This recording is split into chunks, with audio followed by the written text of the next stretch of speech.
Okay, everybody, welcome. Janice here. This was a massive experiment. I didn't know if it was going to work, but I'm pretty much over the moon with it. There were definitely some positives, there were some negatives as well, which I'll speak about. But I really just wanted to experiment and see what else I could do with my resin. I think for a lot of people, it's great doing all the different techniques and that, but sometimes you kind of want to just bring a little bit of the artist in you out. So what I did was I took ordinary black acrylic paint and I put it into that little bottle. And then I was sitting watching a program and I just grabbed a mold and I started drawing the lines with my black. And I put a little bit of black mica powder around the rim of the mold as well, so there's no resin in here at all. Hoping that when I demolded there would be a black mold, a black rim, which I actually changed at the end. You'll see it just didn't look right. So I used some pastel mica powders and I just added about 2 teaspoons of resin to each one. I let the resin thicken up a little bit and then I just started applying the dots. I didn't want the dots to run, so my resin was fairly thick. So I'm going to do the purple and the yellow with you now, and I added just about 2 teaspoons of resin into each one, stirred well, and then I let it stand for about 15 minutes, just so that the resin could thicken up a little bit. And then I started applying all my little dots again. And it definitely does help when your resin's a little bit thicker because they don't run. So I was pretty excited about this because I think there's just so many designs that you can do by using different color acrylic paints. So I just quickly went and I applied all my little colors, did the yellow, did the purple. And then I just covered it overnight and I let it all cure. And I must just add that you need to let your black, I let my black dry first before I started putting my little resin dots on, which it dried very quickly. I think it was like 20 minutes and it was dry. I could work with it. So I didn't want the black to sort of smudge at all. I've sped this up quite a lot so that you don't have to sit through painfully watching me do this.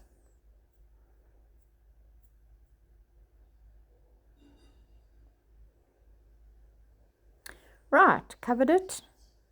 And so this is the next day. Everything's cured.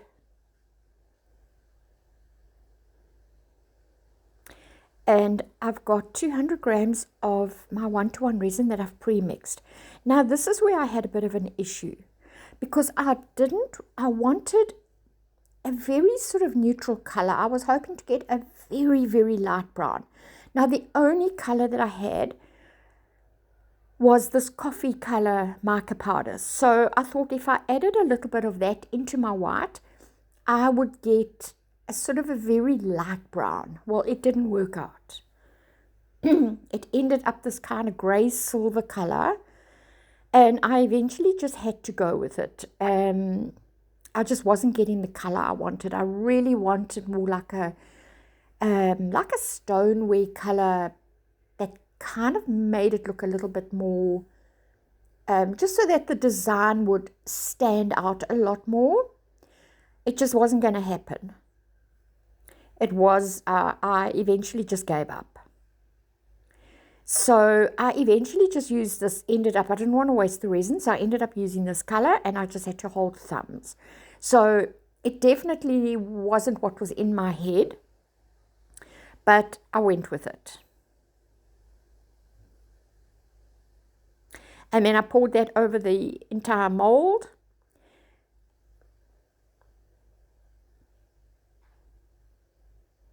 And I used my heat gun just to get some bubbles out, and I covered it again and I left it to cure. Now, I didn't want it to cure 100%. I needed it still to be a little bit flexible so I could get it into a bowl, so I could make a bowl. And then I don't know what happened. I got lost with time, and I suddenly realized, oh my gosh, it's been curing for ages. But I did eventually manage to get it into a bowl, but it was a bit of a mission because it actually was quite thick.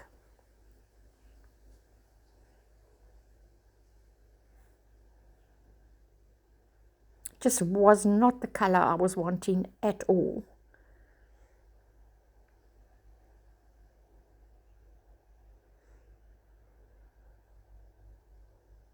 Anyway, I covered it and I just left it, thinking I'm going to really keep an eye on it, which didn't happen. Okay, so I suddenly realized, oh my goodness, I'm sorry I didn't film it. I tried to get it out the mold. It was kind of much more cured than I wanted.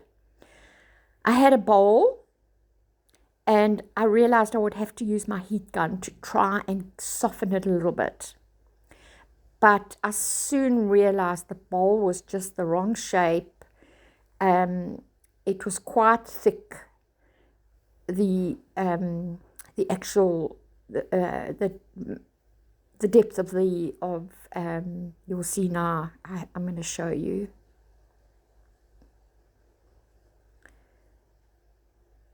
I just realized it was not going to work, so I ended up taking it and putting it on my heat mat, which was also off camera.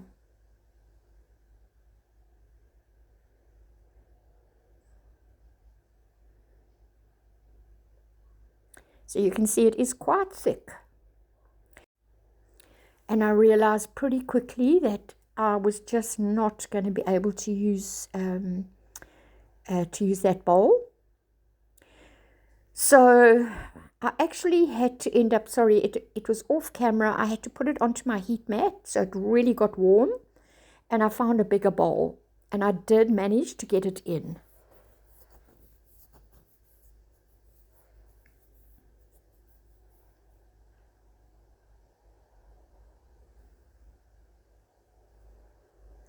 And this is the end result of the bowl. I mean, it's just not the color I wanted, but you still get an idea. Now, the black didn't work because of the color.